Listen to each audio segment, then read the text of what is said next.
A day in the life ng isang gym rat na part ng media team.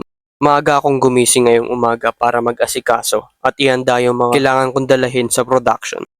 Inagaan ko na umalis since maglalakad pa ako palabas ng subdivision. Nasanay na rin ako maglakad palagi, lalo na pag ganito kaganda ang panahon. Aba, may enjoy mo talaga. Pero sa totoo lang, gusto ko lang gumawa ng story ako sa buhay. Kanya-kanya naman tayo ng trip, pero dapat piliin natin yung magme-make sense. At ayun, nakarating na nga pala tayo dito sa gym. Siyempre sumakay ako, akala nyo naglakad ako papunta dito ah.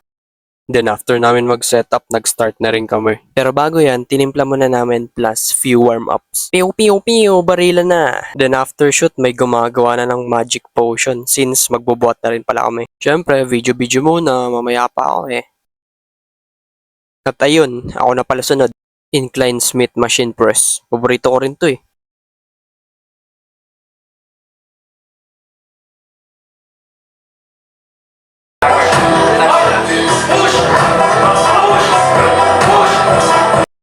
Okay lang ako guys. Buhay pa. Haha. Then after that, nagbigay lang si coach ng mga reminders, especially sa akin. May imbalance kasi sa right shoulder ko nung nag-warm up kami ng pec deck.